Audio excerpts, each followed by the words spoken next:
Welcome into another edition of Talkin Ducks. Oregon gets the win over Oregon State in the rivalry game. We'll break that down. Plus some news in the Big Ten. UCLA not looking so hot out the gate. And then Dan Rubenstein will join us. He'll give us a little bit more of a national perspective as far as how this Oregon team is looking as they approach their bye week. It's early this year, but it could be great timing for the Ducks. Let's go ahead and get to the introductions for the rest of our panel here. We've got Aaron Fentress, Joey Harrington, Anthony Newman, and before we even get to any conversation about this game, Joey, there's a rumor that you might have single-handedly been responsible for Oregon's victory over Oregon State. And I'm really curious because typically when the Ducks are playing in Corvallis and you're involved, the result isn't the greatest. So tell me why it's better this time around. I like it.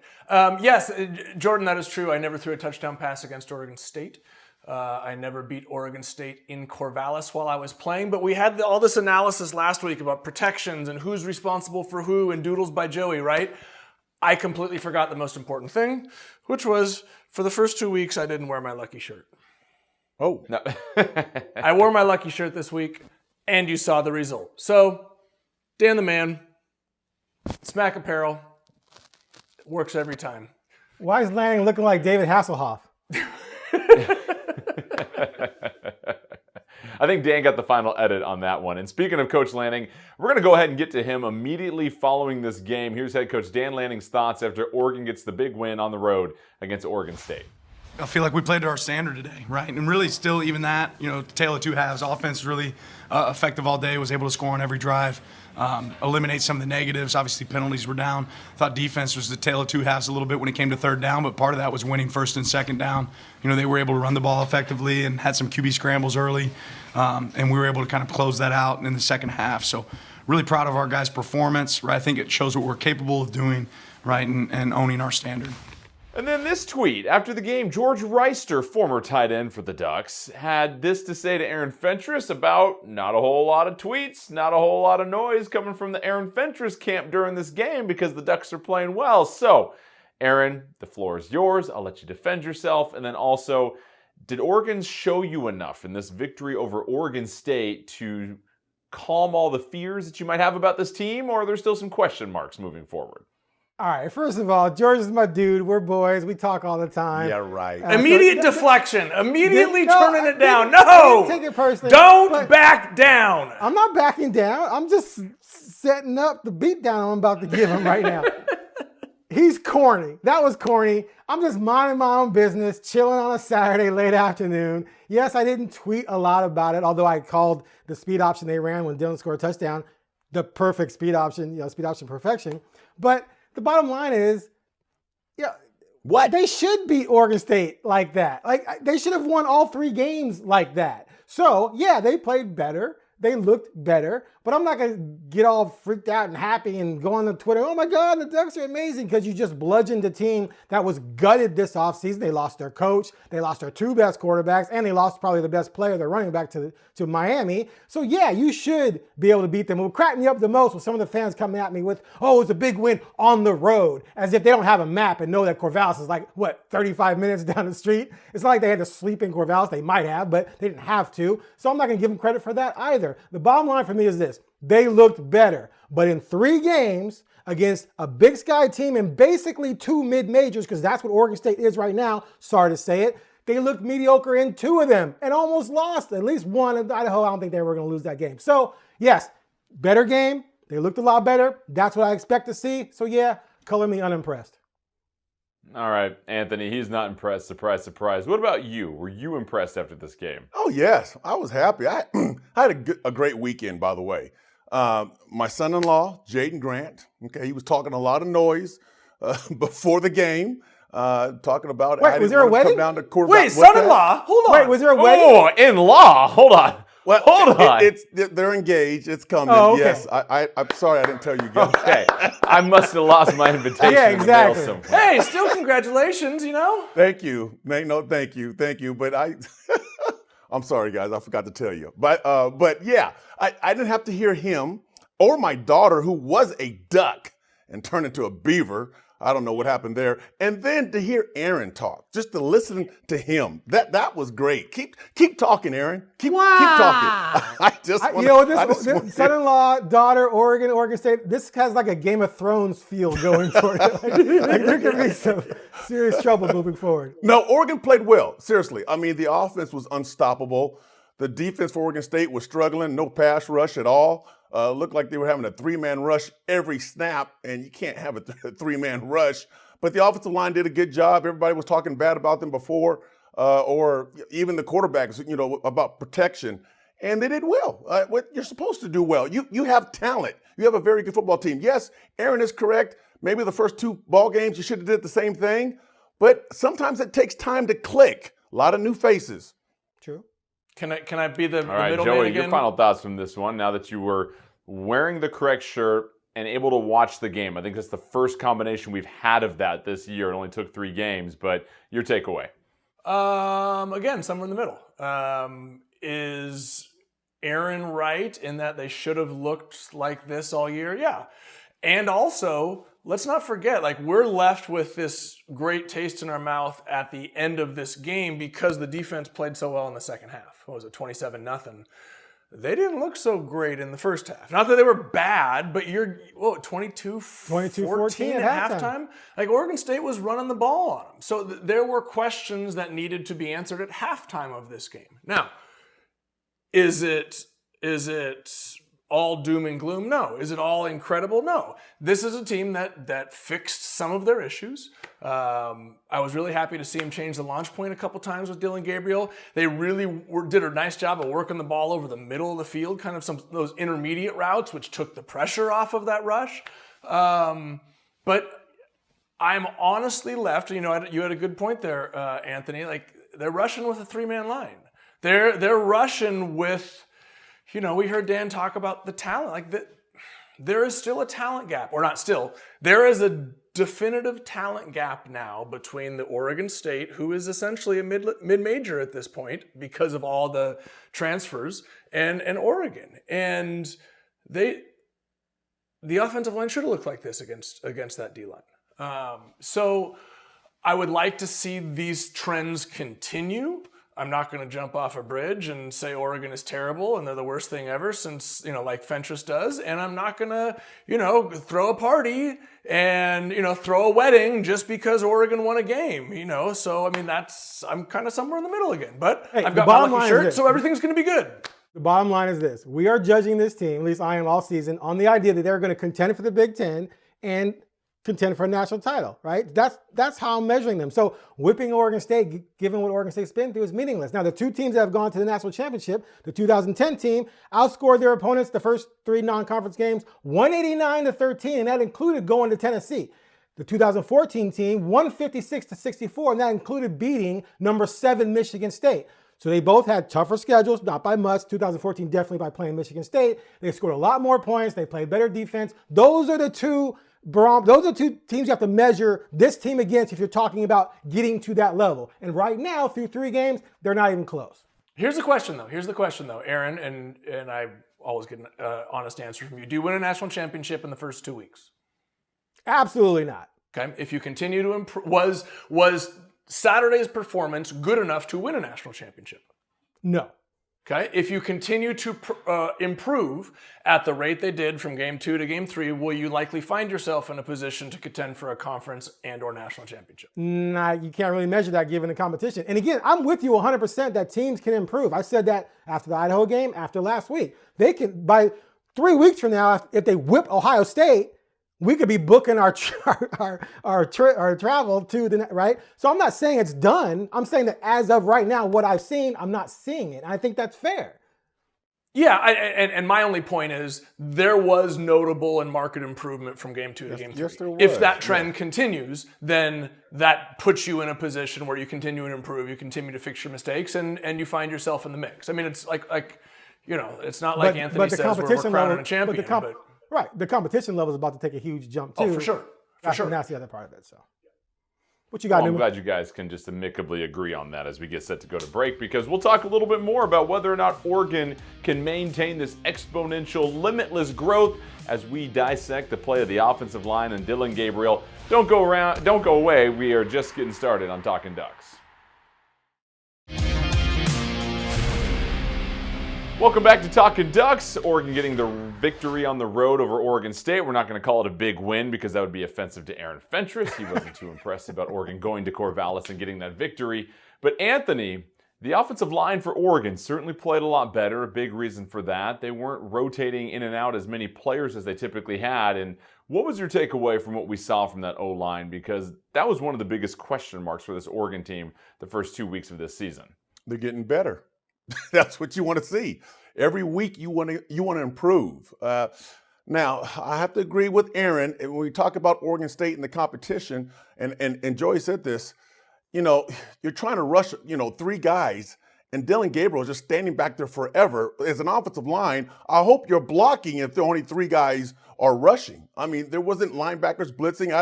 They didn't take a page out of Boise State's defense and come after Dillon Gabriel. They were just dropping back. And that was a nightmare. It really was, because when a quarterback's sitting in the pocket for 10 seconds, now we're playing 7-on-7. You can't cover a receiver that long. And so, everybody was looking at the offensive line, but Joey said this last week. It's not only the offensive line, it's the quarterback. He got better. It's the running backs. They had explosion plays, explosion runs. There was yards after contact. That's what we wanted to see. So, as an offensive line group, yes, they got better. But as a team, as an offense, they really improved. Yeah, and Joey, of course, with that, you need a great quarterback. And Dillon Gabriel, probably his finest performance at Oregon. And a stat that really stood out to me was Bo Nix set the record for completion percentage in a single season last season at about 76%. Right now, Dillon Gabriel is completing 80% of his passes. And so getting lost in some of this is some very efficient play from Dillon Gabriel. Used his arms, used his legs, of course, Saturday in Corvallis. Well, yeah, coming into the game, he was completing 84% of the passes. And halfway through the Oregon State game, he had actually increased that percentage, which is crazy.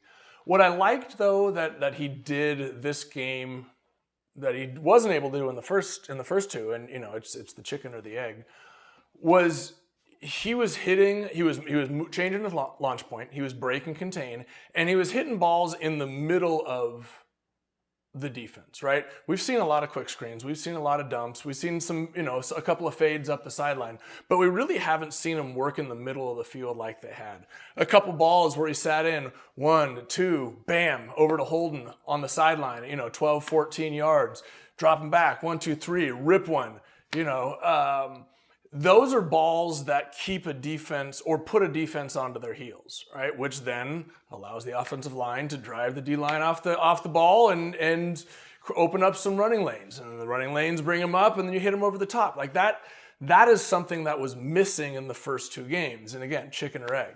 But I love the fact that he was able to throw some more contested balls. Granted, Anthony talked about, I think Brock Hewitt had a 6 Mississippi count on Dillon in one of those snaps.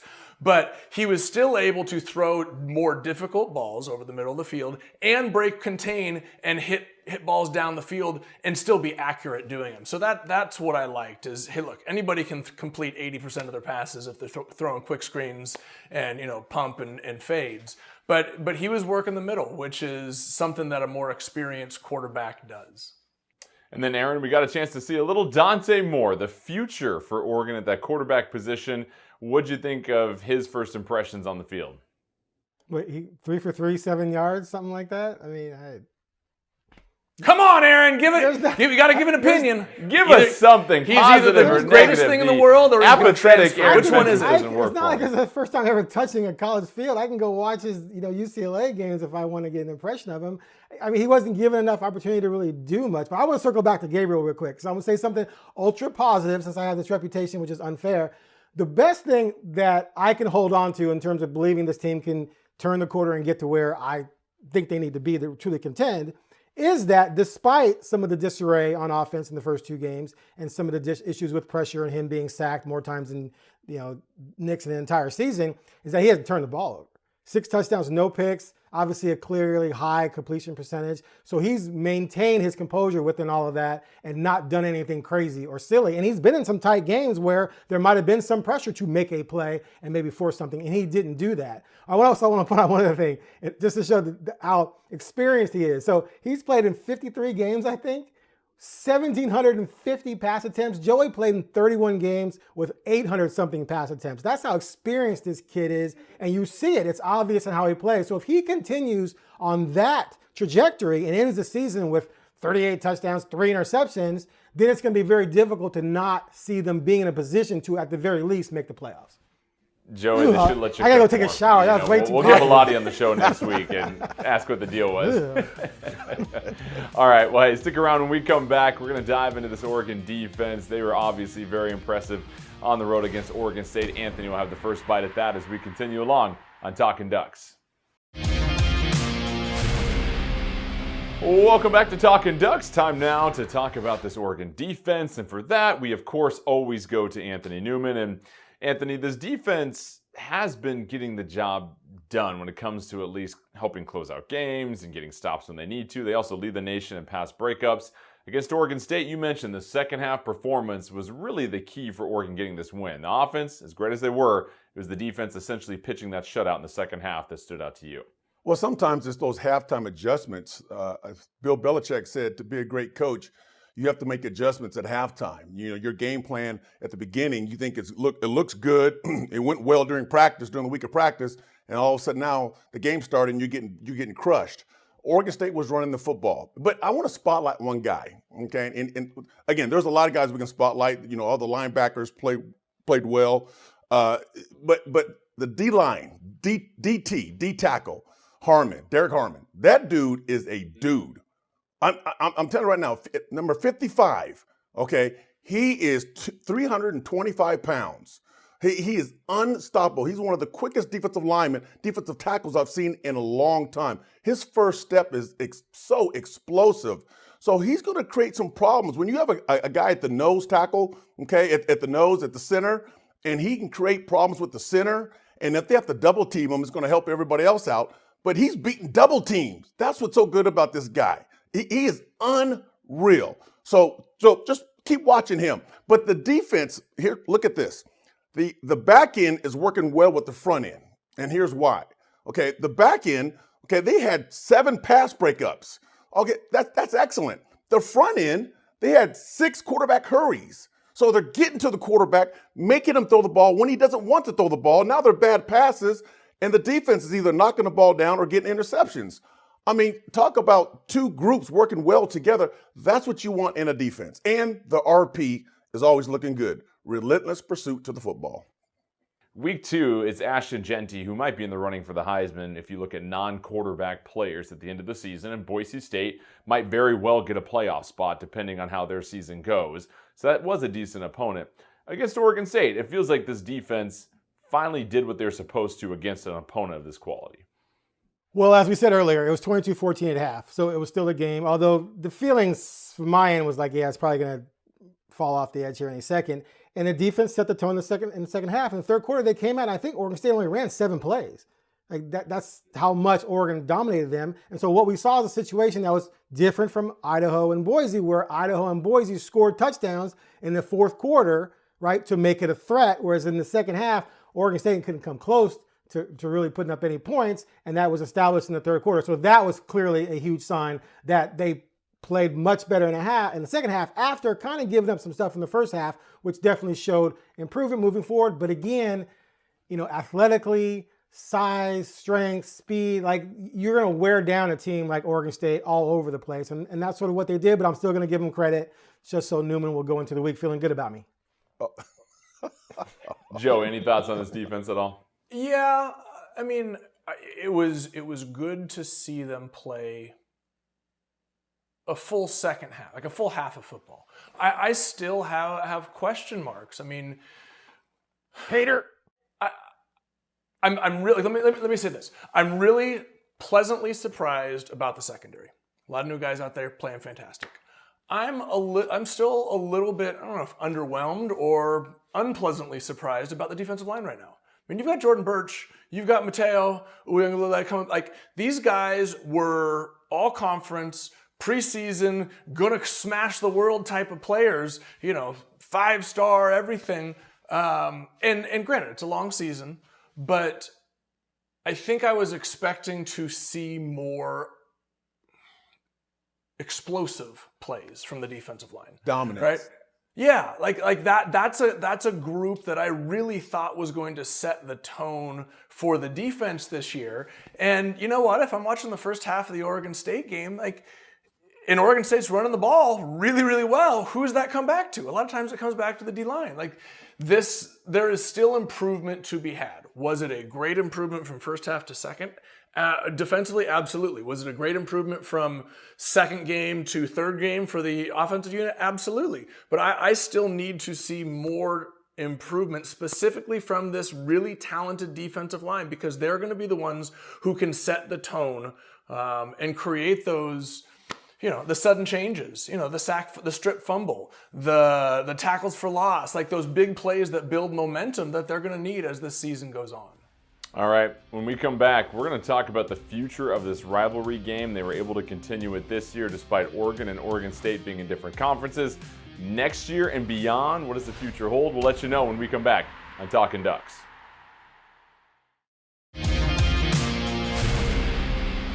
And welcome back to Talkin Ducks, the Oregon State rivalry game, whatever you want to call it these days. It felt a little odd. This was a game that was played in September rather than November. Where does the future of this lie? There is one game scheduled in Eugene next year after that. We don't know. Here's Dan Lanning's thoughts on this rivalry game. I'd love to keep this rivalry alive. Personally, I think it's great for the state of Oregon. I think it's great for both schools. That's not something we want to see go away. How would you describe just sort of the talent gap right now between Oregon and Oregon State? I think we have more talent right now than they do. That being said, I know how much that game means to them and how much it means to us. But I'm really focused on our team, right, and what we have to do to continue to get better. So Joey, let's begin with you, because growing up in this state and playing in this game and how much it meant to both schools at the end of the year that this would be the final regular season game. Sometimes there was something on the line. There were a couple times where a Rose Bowl was on the line, either for both teams or for one of the teams. And now you get to a matchup where two different conferences, it's in early September. How did this game feel to you watching it at this point in the season and with everything that transpired last year? This year was weird. I mean, to be honest, but I think it was more in the context of everything that has happened in college football. And I think that's the lens I think you're going to have to look through going forward.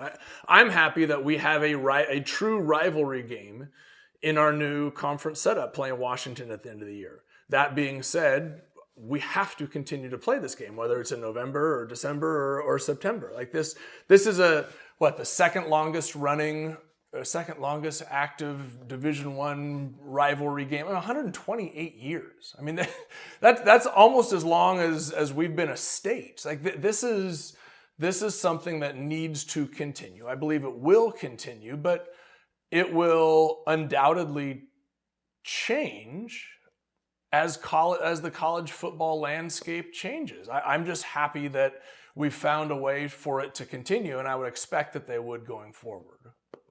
Aaron, this game also, just again, being in September, and we've seen situations, if you look at some of the independent schools like Notre Dame, where they have a couple of the same core opponents year after year and then a couple of wild cards. Could this work for Oregon, and should Oregon pursue this rivalry game moving forward, being a part of the Big Ten, and the fact that you only have 3 non-conference games that you can schedule per year? Absolutely. I mean, Oregon contributed to destroying a conference. They're going to try and build its way back up, though, which is a good sign. And last thing they should do now is destroy this rivalry. I mean, they should play regardless of the talent gap, which Dan alluded to, regardless of what the scores look like. As long as Oregon State is going to seek to play, better competition, which they should always do, and as long as Oregon is going to schedule the Idahos and the Boise's of the world, not that Boise isn't good, but you know what I'm getting at, then you might as well throw Oregon State in there to keep the rivalry going. And if the Pac-12 does rebuild itself and Oregon State gets itself into a better position to acquire more talent, then there's going to be those occasional upsets. It's just going to happen. And then they'll be grand to watch, right? Because it'll truly be David against Goliath. So if they destroy that rivalry on top of everything else, I'm already disgruntled as it is. That would probably push me over the top, and I would just gripe and complain the entire hour at that point.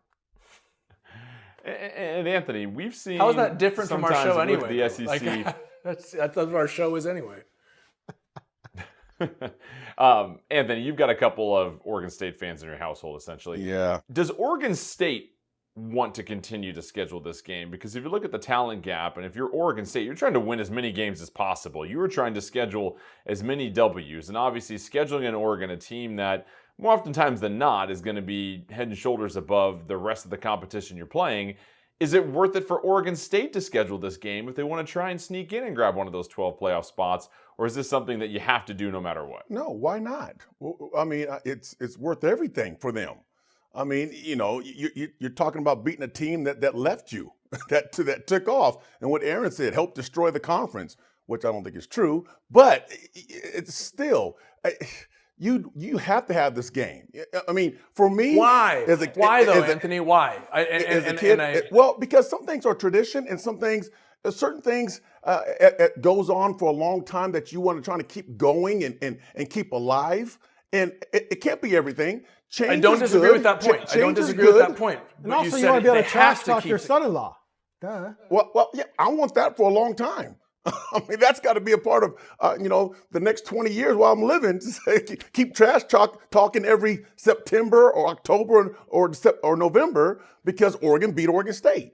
But, again, I understand why we're getting off going off another track here.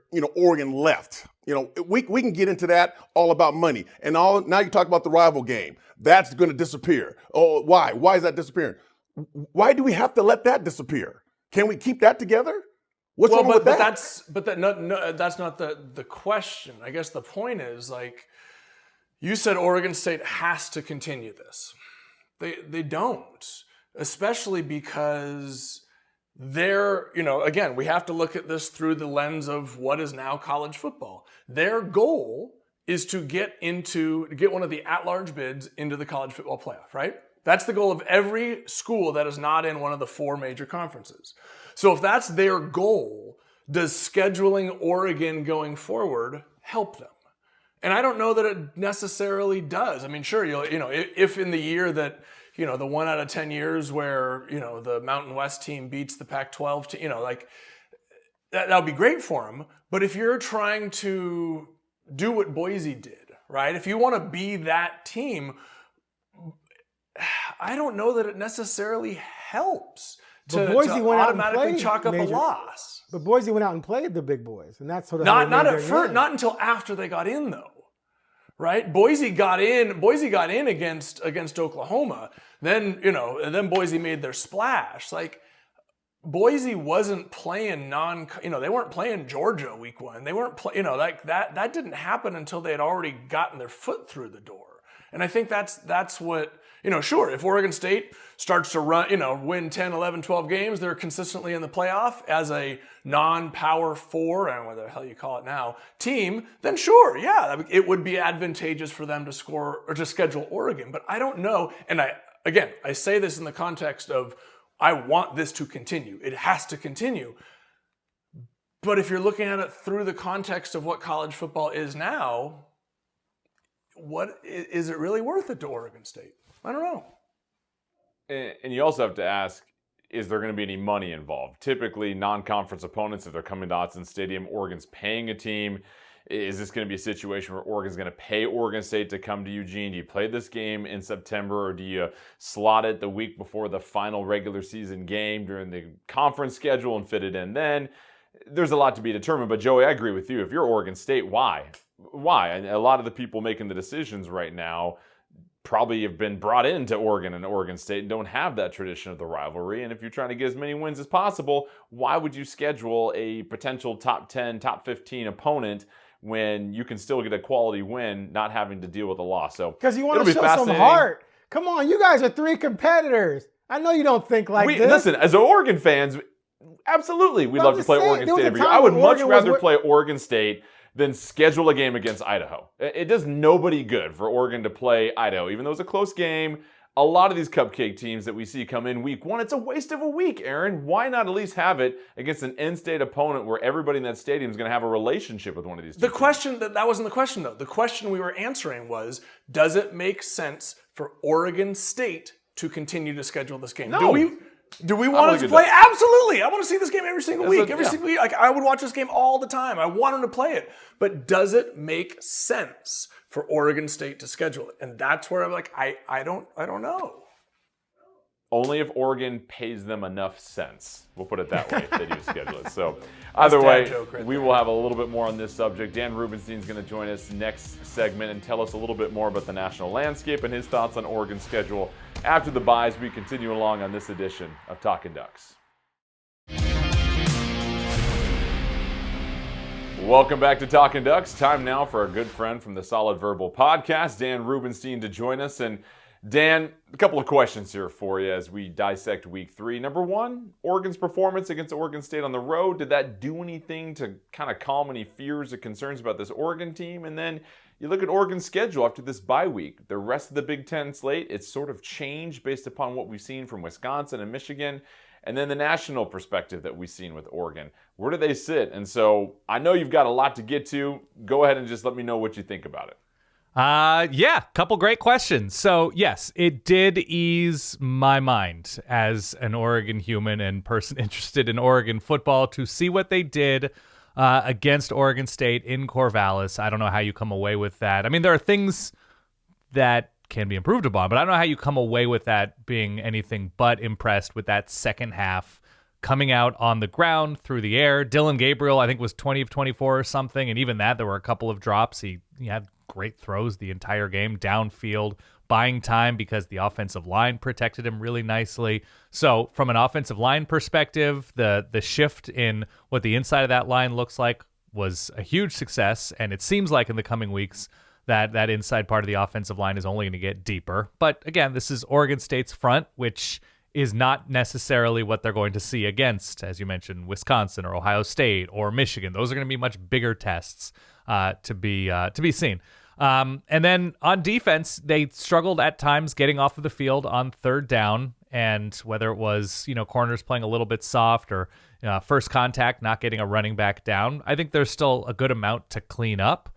But I don't know how you come away from 49-14 without being impressed. And so when you take this and move it forward and look at the rest of their schedule, yes, Wisconsin with a backup quarterback struggling like they did against Alabama. They'll improve. They won't look exactly the same when Oregon plays Wisconsin, but you'd always like to see a backup quarterback who might be okay in Braden Locke. But yeah, the rest of their schedule, Illinois' offensive line certainly struggling. I know they're ranked right now, but I don't anticipate them being a huge threat. Same goes for Michigan State, and we'll see with offensive issues with turnovers being cleaned up. Aiden Childs, I think, has a lot of potential, but certainly from top to bottom, Oregon should be stronger than Michigan State. You saw what Purdue was not able to do against Notre Dame, so that becomes certainly a little bit easier. I mean, I don't think I was ever terrified of Purdue. And then Michigan's the big one, right? If Michigan can figure out an offense, now they're starting a different quarterback in Alex Orji that best fits his skill set, and he's crazy athletic, but who knows how one-dimensional they're going to be. But to go to the big house and come away with a win against this defense, even though we've seen Oregon go to the big house and very comfortably win, still a huge challenge. And I'm going to be there, so that's kind of cool too. So Ohio State is the one that looms large, obviously, and they look clearly better, but they haven't played a team with a heartbeat yet. So I'm curious to see what they look like against at least a quality opponent. I'm not sure they're going to play one before Oregon, but yeah, I think Ohio State is certainly above Oregon right now because they've looked as strong as they should have looked against teams that are nowhere near their level. And Oregon has the opportunity to start looking like that continually. And we'll see. But Oregon's schedule is looking pretty good right now with Washington's struggle against Washington State. Still early, still plenty of time for these teams to improve. But if Oregon plays to this standard that Oregon can play to, I think they're in a great place.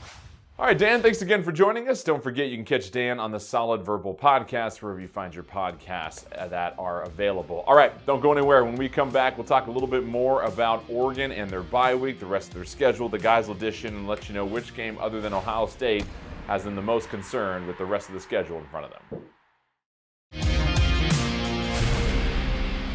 Welcome back to Talkin Ducks. Oregon, after taking care of business against Oregon State, they're 3-0. They're still a top 10 program. Everybody's healthy for the most part.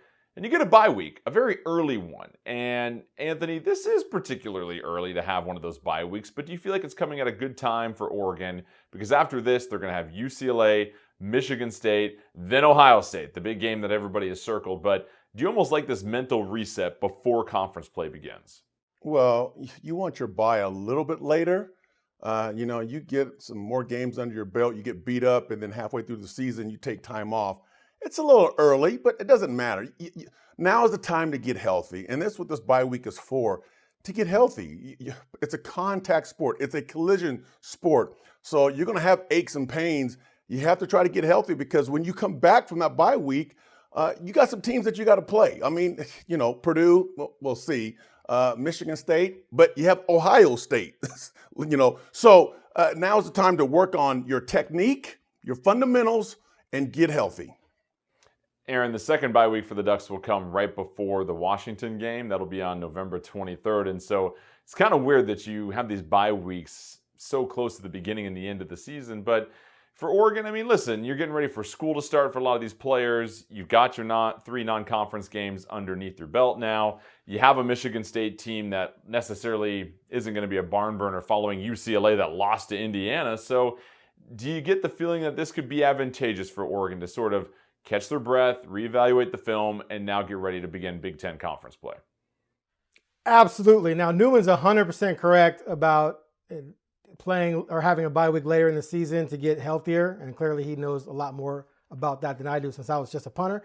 But from a mental standpoint, I love it for this team because they just went through a very interesting first 3 games, right? Where they struggled some and they have a lot of things to clean up. Well, now you have a week to do that before conference play starts, and then you pick back up against a pretty mediocre opponent in UCLA, so you can go out there without a ton of pressure on you, feeling like you're going against Ohio State or Wisconsin or something like that, and figure out if you've actually learned anything over that time against a lesser opponent, and then you get into Michigan State, which is better, and then you build back up to someone like Ohio State. So I like the timing of it. I think it works out well for the Ducks. Joey, your thoughts? I agree. I mean, I think Aaron's got a good point in that, this wasn't the smoothest of non-conference schedules. I mean, this was, they played well against Oregon State, but it's a nice time to kind of recalibrate and say, look, here's what we did well, or here's what we didn't do well, and we got lucky a couple times and snuck out. You did a nice job of making the necessary adjustments against Oregon State, but it's time to fine-tune, get healthy, and get rolling. So I do. I like the timing of it based on how they played in the first 3 games of the season. Now, if they were rolling and everybody was healthy, then it would be like, dang, we got to take a break. But that's not the situation. You've got a little bit of, you've got a few injuries up front. You've got more information about how to get better, and now you get an extra week to do that. All right, real quick, Joey, Anthony, anything else jump out at you? No. I mean, going back to the bye week, can I say this real quick? It's like a basketball player. He's a 3-point shooter. He's getting hot. Okay, he's knocking them down. Why stop? Why take him out? I wouldn't know anything about that, by the way. What? Wait, you play defense. No, I wouldn't know anything about that. Like getting hot from 3 and hitting a bunch of jumpers. I would not know anything about that at all. Jordan, you're a defensive player. You're all right. I know. You're good. So for me, I'm like, just keep the game going. If Jordan took a 3, his dad would ground him. Yes. And the whole student section would yell, no! No. Jordan, you can hit your threes. You're good. You're all right. You're good. Either way, I agree with all of you. I think this schedule, for the most part, it's Ohio State, and then there's some question marks with Michigan. And then obviously Wisconsin didn't really put up much of a fight against Alabama. So we'll see, but the bye week coming at a good time for the Ducks. All right, when we come back, we'll have one more segment before we say bye-bye. We'll let you know who stood out so far first couple weeks of the season as we close up shop on this edition of Talkin Ducks. Welcome back to Talkin Ducks. We are just a short bit away from the bye week for Oregon, but that gives us a chance to kind of catch our breath and reflect on the last 3 weeks of the season and ask the question, who or what has stood out to you? We'll go quickly around the horn, beginning with you, Joey. What have you noticed so far first 3 weeks of this season? I didn't think that it was possible to complete more passes than Bo Nix did, but Dylan Gabriel has managed to do that, and Anthony said it. He's managed to do it with, well, actually maybe Fentress said it. He's managed to do it without turning the football over. That's incredibly impressive. It was Fentress, you're right. Anthony would never give a quarterback credit for not throwing an interception. Good point. Yeah, there are things that this team needs to continue to figure out. They started to solve some of them last week, but the efficiency with which Dylan has played has been truly astronomical. Anthony. Well, I'm looking at the secondary for Oregon. I think this group is playing lights out, and they're almost all new. Brandon Johnson is the dude. He's playing corner. He's playing nickel. He's playing safety. He's like a Javon Holland. This kid he's a good one, and he has help up front because of the quarterback hurries. They're getting to the quarterback, so he's getting some bad throws by the quarterback and getting interceptions or knockdowns. So that's looking really good. And then the linebacker core for Oregon, I like how they're playing. I like how they're flying around. I like how they're, getting knockdowns, dropping back in pass coverage. They're getting to the quarterback. They got a couple sacks. They're playing well as a group, and that's what you want to see. Play well with your group and be consistent at it. That's what you're looking for, consistency. Aaron? So the Ducks lost Troy Franklin to the NFL, arguably the greatest receiver of all time at Oregon. And so we wanted to see who was going to sort of step up next to Tez Johnson. So far, Trayshawn Holden's looked very good. Evan Stewart looks solid. That gives you 3 guys. They have combined 5 touchdown receptions, 190 yards for Tez and about 150 for the other 2. So it's been pretty balanced. And I think as they move forward to keep building that chemistry with a brand new quarterback, they could become even more explosive. I also want to point out one other thing. My dream matchup this season is Oregon, Miami in the playoffs for obvious reasons. Mario Cristobal struggled the first 2 seasons during his rebuild, but man, he's got Miami humming. They destroyed Ball State 62-0 the other day, so they're looking really good. So yes, all season I'll be targeting that, wanting to see that matchup. Miami, Oregon in the playoffs. Let's get it done. All right, my only thing is a uniform combination we've yet to see. We have never, out of all these years that we've been doing the uniforms, we've never seen green pants, white jerseys, yellow helmet, like we saw during the Gang Green days on the road. We have never seen that uniform combination yet. I'd love to see it before the end of the year or sometime next year. That's all that stood out to me. Everything else, I'm excited to see Oregon turn the corner. From all of us here, thanks again for joining us for this edition of Talkin Ducks. We'll catch you next week as we preview the matchup against UCLA as Oregon comes off its bye week.